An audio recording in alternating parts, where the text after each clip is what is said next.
you received any messages or imagery from the psyche to suggest a possible solution? Yes. Yes. And what? Yeah. We have to ask, what does the will to power, which is a spiritual phenomenon, what does it want to do in itself? Not the free will. We've taken the fire of Prometheus. We've taken down. We've been given free will, which belongs to God. We've given that, and we've used it to advance our own interests to our demise. But what does the will to power, which we cannot control, what does it want to do? Well, again, you just have to look at the Old Testament and the New Testament. What did God want to do? What did he wanted to empty himself into actuality through his son Jesus. We're still living out that myth, but we're still on the side of the old God. What the will to power wants to do is surrender. Surrender to the workings of its own power. Yeah. Surrender to itself. Undergo the cross experience. That's built into our culture. That archetype is built into our Western culture is founded on these archetypal realities. And surrender, the will to power to surrender to itself means we get to participate in the self-sacrifice of the will to power. That's a cross experience. Yeah. And people who are caught between the vertical dimension and the horizontal dimension are candidates for that initiation into primarily what is the will to power sacrificing itself for its own sake. And we're participating in it. Those candidates are participating in it. We're still living out of that archetype. How are they? Yeah, could you talk a little bit more about that? How are they participating in that? How is it experienced? Through like in that, going back to that dream in the cave, when I realized I couldn't do anything, I began to suffer. That begins the experience of surrender. I began to suffer, and that's precisely what the psyche is after. To surrender to itself, the will to power to surrender to itself. I was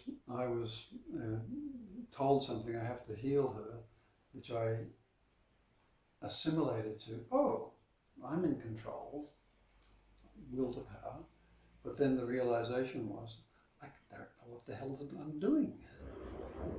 So that's the will to power begins to sacrifice itself to itself, and begin to suffer. The suffering begins. So suffering, surrender, receptivity, initiatory suffering I'm talking about. They are key elements in what would move us to another place. And look what our culture is doing, eliminating suffering completely, and eliminating anything else other than the subject. Only the subject exists, so it can't sacrifice itself to itself. We're really going for it here, when what's needed, and we've eliminated surrender. We don't surrender.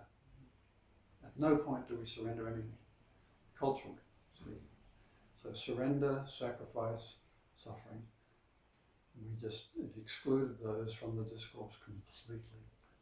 And yet they're the very things that are needed for us to participate in, so the will to power can sacrifice itself to itself within us, at the very depths of our being. Is there some, I guess it's my background or my path coming, sort of influencing these thoughts, but I keep on thinking about Leela and divine play, and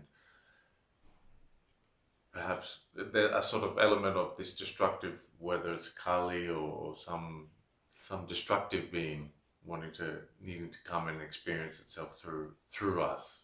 Do you see any relations there, or is there? The wisdom of the East, which I have the highest love for, uh, is not concerned with this problem at all. Mm-hmm.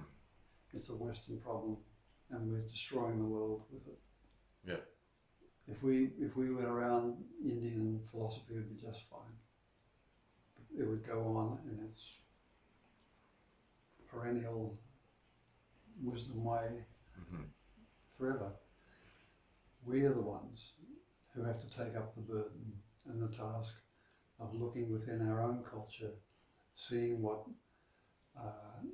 the originary elements are within us that's producing the culture and producing us as a human being, and to engage in its further movements towards something else. It's our job. We can't appropriate other wisdom to that task. It's our task. It's our heritage, and it's our spiritual heritage. It's working within us, no matter what you might want to believe. It's working in us through our comportment, the way we address other people, the way we regard nature.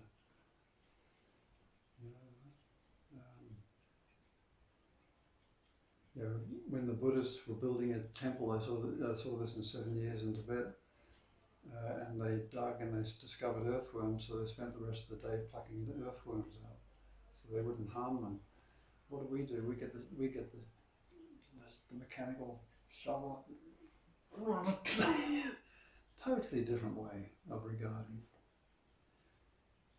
We might sentimentally put a few in a glass bottle to look at, but basically we want that channel built. We're going to do it.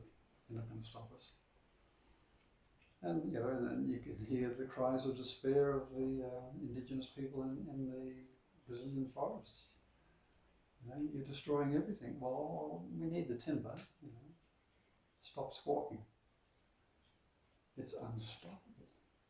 But it's what it's directed towards, what it wants, and this is at the archetypal level, is to sacrifice itself to itself through a surrender and a cross experience. That's the initiation that's required today, but it has to be thoroughly understood in modern terms. Yeah, how does that? What does that look like? What does Well, it looks like the dream you said, where the anima, who is the mediatrix, she's the one who guides the initiation. The anima. She said, his face is glowing, I think he's waking up. You took that to mean the ego. Big mistake. But if you reread it now with the dream logic, something deeper within you that, if you like, governs the autonomic system, if you want to think about it that way, that governs the way we perceive things, is waking up. Now that ought to be a shocking experience. And if it is, then you're on the path to everything I've been talking about. The ego has to be put in the right relationship to the happenings at an archetypal level.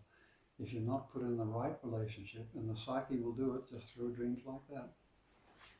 If you're not in the right relationship, then inflation is around the corner, and the subject gets privileged, and we might as well just head off to the cliff. But we have to, in order to get there, you have to say that the goings on, the dreams are telling us about, are real. Nobody believes it today, but individuals can, and with the right person who also believes it, or absolutely knows it to be true that these things are real, but they're not positive factual reality. It's a different kind of reality. Then you can go ahead along the initiatory path. So you've told me other dreams too, which have told me that path is open to you, but you have to understand, you have to be impacted by the meaning of the dream, which is the logic of the dream. It's not an external interpretation. That's why I gave the Brahma image. Could you stand to exist when you know that something deep within you, call it Brahma, is opening its eye, waking up? could you stand that experience? Can you stand in that experience of Brahma opening his eye and looking at you? It's, yeah, I mean, it's a, wow, what a question. That's And it's hard to give an answer without it being, again, a subjective. Obviously, the ego thinks, wow, that sounds amazing. that's the uninitiated ego. It's- That's the uninitiated ego. Yeah. So, You have to get it as a real experience, yes. and a dream can give it to you. But the preparatory work is learning the logic of many dreams and being affected by it. That's the preparatory work. It's like any training at all. It takes time to learn